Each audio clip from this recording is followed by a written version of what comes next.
Dame Pridgett and the Fairies. Dame Pridgett was a fat, comfortable, good-natured old body, and her business in life was to go about nursing sick folk and making them well again. One day she was sitting by the window, rocking herself and resting after a hard week of nursing. She looked from the window, and there she saw a queer-looking little man come riding along the road on a great fiery, prancing black horse. He rode up to her door and knocked without getting off his horse, and when Dame Pridgett opened the door he looked down at her with such queer pale eyes he almost frightened her. "Are you Dame Pridgett?" he asked. "I am," answered the dame. "And do you go about nursing sick people?" "Yes, that is my business." "Then you are the one I want. My wife is ill, and I am seeking someone to nurse her."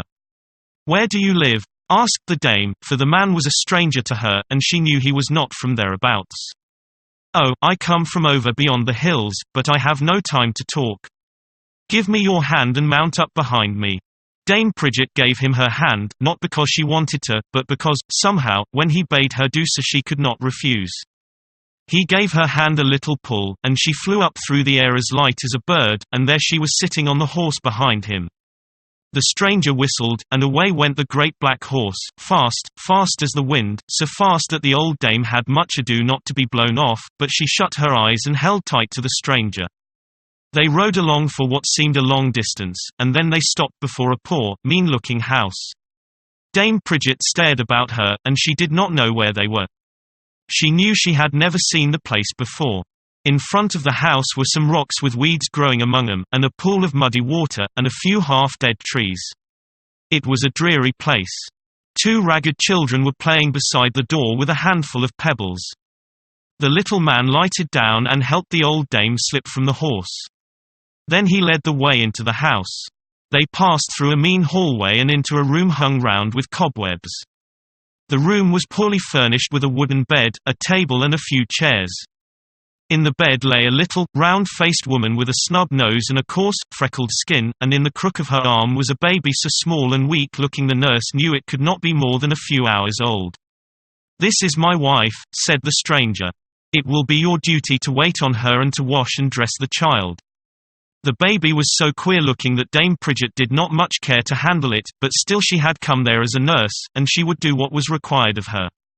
The little man showed her where the kitchen was, and she heated some water and then went back to the bedroom and took up the baby to wash it. But so strange it all seemed, and she felt so shaken up by her ride that she was awkward in handling the child, and as she bent her head over it, it lifted its hand and gave her such a box on the ear that her head rang with it. The old dame cried out and almost let the babe fall, she was so thunderstruck. "What is the matter?" asked the woman from the bed. Then she slipped her hand under her pillow and drew out a box of salve. "Here. Rub the child's eyes with a bit of this," she said, "but be sure you do not get any of it on your own eyes, or it will be a bad thing for you, scarce could be a worse." The nurse took a bit of the salve on her forefinger and rubbed the baby's eyes with it, and then the mother bade her go and wash off any particle of salve that might be left on her finger. All day Dame Pridgett waited on the mother and child, and when night came she was shown into a room next to theirs where she was to sleep. The following day the dame was again kept busy with the mother and child. She washed the baby and rubbed the salve on its eyelids as before, and again the mother warned her not to let the least particle of salve touch her own eyes, or it would be the worse for her. Food was set out for the nurse in a small room beyond her own. She did not know whence it came, nor who prepared it, but she was hungry and ate heartily of it, though it had a strange taste she did not like. The 2 ragged children came in and ate with her. They did not speak, but stared at her from under their matted hair. The little man she did not see again for some time. So day followed day, and it was always the same thing over and over for Dame Pridgett, and every day after she had washed the child she rubbed salve on its eyelids. Soon its eyes, that had at first been dull, grew so bright and strong they sparkled like jewels. Dame Pridgett thought it must be a very fine salve. She would have liked to try some of it on her own eyes, for her sight was somewhat dim, but the mother watched her so closely that she never had a chance to use it. Now, every day, after Dame Pridgett had washed the baby, she left the basin on a chair beside her while she rubbed the salve on the child's eyes. One day she managed to upset the basin with her elbow as though by accident, though really by design. She gave a cry and bent over to pick up the basin, and as she did so, unseen by her mistress, she rubbed her right eye with the finger that still had some salve left on it. When Dame Pridgett straightened up and looked about her, she could hardly keep from crying out again at what she saw. The room and everything in it looked different. Instead of being poor and mean, it was like a chamber in a castle. Where there had been cobwebs were now shimmering silken hangings. The bed and all the furniture was of gold, magnificently carved. The sheets and pillow-cases were of silk, and instead of a coarse, snub-nosed little woman, there among the pillows lay the most exquisite little lady the old dame had ever set eyes on. Her skin was as fine as a rose leaf, her hair like spun gold, her lips like coral, and her eyes as bright as stars. The babe, also, from being a very ordinary-looking child, had become the most exquisite little elfin creature that ever was seen. Dame Pridgett managed somehow to keep quiet and hide her amazement, but now she knew very well that it was to Fairyland she had come, and that these were fairy folk. She made some excuse to go to the window and look out. The change outside was no less wonderful than that within. The muddy pool she now saw was a shining lake. The rocks were grottos.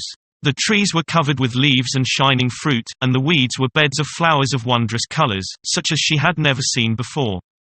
As for the ragged children, she saw them now as fairy children clothed in the finest of laces and playing, not with pebbles, but with precious jewels so brilliant that they fairly dazzled the eyes. Dame Pridgett managed to keep her mouth shut and acted in such a way that the fairies never suspected she had used the magic ointment, and could now see them as they were. But it was only with the right eye, the one she had touched with the salve, that she could see thus. When she closed that eye and looked with the other, everything was just as it had been before, and seemed so mean and squalid it was difficult to believe it could appear otherwise. So time went on until the fairy lady was well again and had no need of a nurse to care for her. Then one day the little man came again on his black steed and called the old dame out to him.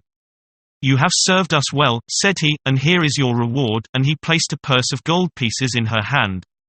Then he caught hold of her and lifted her up behind him onto the horse, and away they went, swifter than the wind.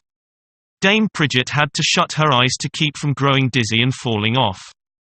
So it was that when she reached home she knew no more of the way she had come than she knew of the way she had gone. But this was not the last Dame Pridgett saw of the fairy folk.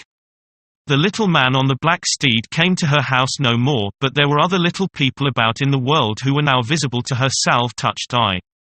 Sometimes as she came through the wood she would see them busy among the roots of the trees, setting their houses in order, or bartering and trading in their fairy markets. Or on moonlight nights she would look out and see them at play among the flowers in her garden. Or she would pass them dancing in fairy rings in the pastures or meadowlands, but she never told a soul of what she saw, nor tried to speak to the wee folk, and they were so busy about their own affairs that they paid no attention to her and never guessed she could see them. And then at last came a day, and a sad day it was for Dame Pridgett, when she again met the little man who had come for her on the great black horse. She had gone to market to buy the stuff for a new apron and was walking along, thinking of nothing but her purchase, when suddenly she saw the little man slipping about among the market people, never touching them and unseen by any. He was peeping into the butter firkins, smelling and tasting, and wherever he found some very good butter he helped himself to a bit of it and put it in a basket he carried on his arm.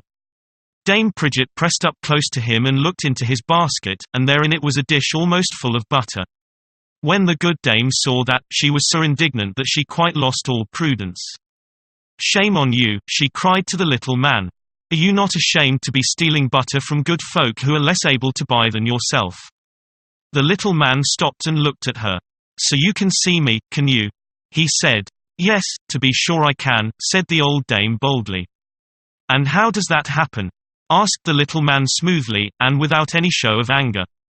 "Oh, when I was nursing your good lady, I managed to rub a bit of her salve on one of my eyes, and that is how I can see you." "And which eye did you rub with the salve?" "My right eye." "And it is only with your right eye you see me?" "Only with my right eye." When the little man heard that, quick as a flash he pursed up his lips and blew into her right eye, and he blew so hard he blew the sight right out of it. The old dame blinked and winked and rubbed her eye with her fingers. The little man had vanished from before her. She could see everything else, but what she saw was with her left eye only, and she could see no fairies with it, for it had not been touched with salve. So that was the end of it for Dame Pridgett, as far as the wee folk were concerned, for she never got back the sight of her right eye. Only she still had the purse of gold pieces left, and that was enough to comfort the old dame for a great deal.